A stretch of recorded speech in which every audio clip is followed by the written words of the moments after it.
आज हम लोग क्लास 10वीं के नन हिंदी पढ़ते हैं। इसमें एक कविता पढ़ने जा रहे हैं। इस कविता का नाम है पीपल।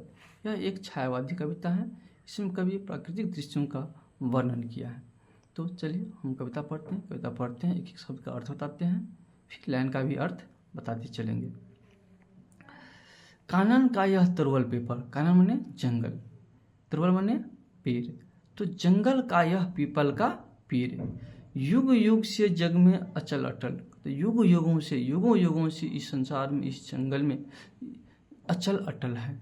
अचल माने बिना, अचल माने बिना हिल चले हुए, अटल माने बिना हिले डुले। यानी कवि कह रहे हैं इस संसार में पीपल का जो पेड़ है युगों युगों से अचल अटल है।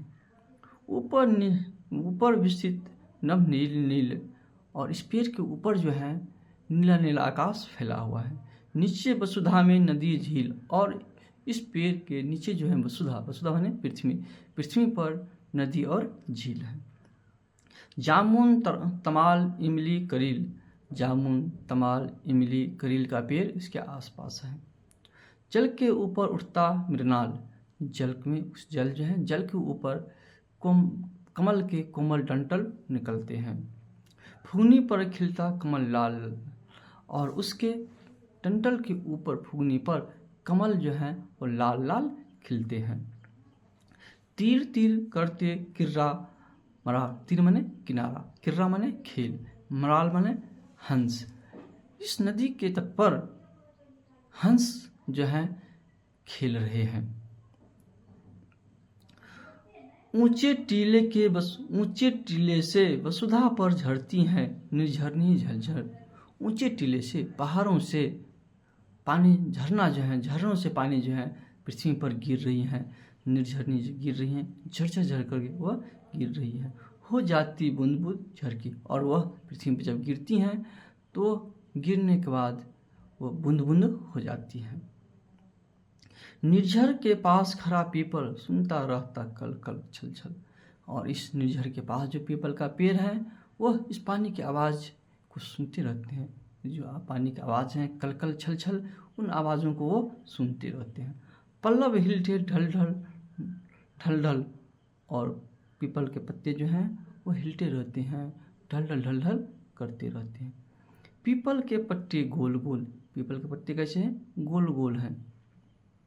कुछ कहते रहते डोल डोल, और कहते हैं वह कुछ कहते रहते हैं, डोलते रहते हैं, और वह कुछ कहते रहते हैं।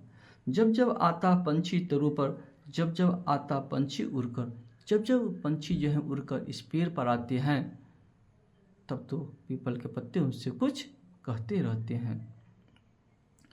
जब जब खाता फल चुन चुन, जब जब जो पंछी हैं उसके फलों को चुन चुन कर कुछ खाते हैं तब तो उसके पत्ते उससे कुछ कहते रहते हैं।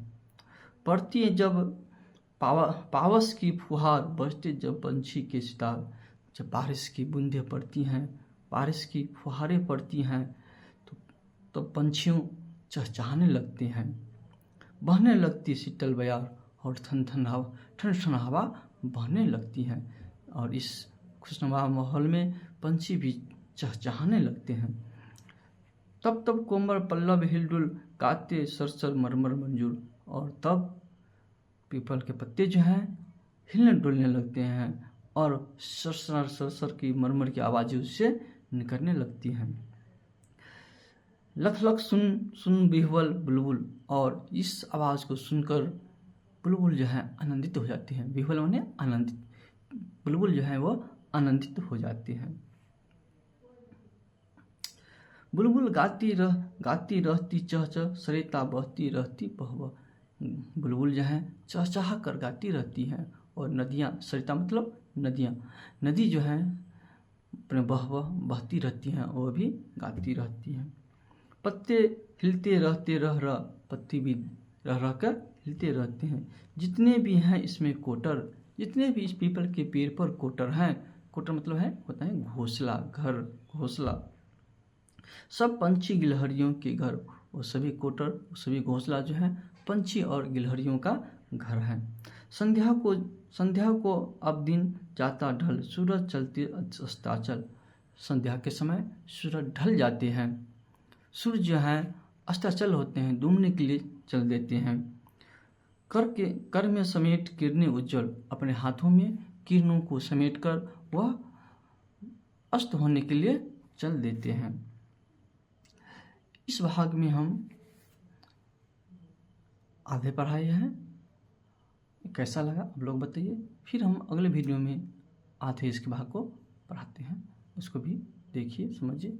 जो भी आपको परेशानी लगे आप कमेंट कीजिए। जो जहाँ समझ में नहीं आता है वो सभी कमेंट कीजिए। जिस विषय में जो टॉपिक न समझ में आए उस टॉपिक को आप कमेंट कीजिए, हम पढ़ाने की कोशिश करेंगे। और कभी बताइए वीडियो कैसा लगता है, इसमें क्या सुधार करने की ज़रूरत है, वो सभी आप लोग कमेंट कीजिए।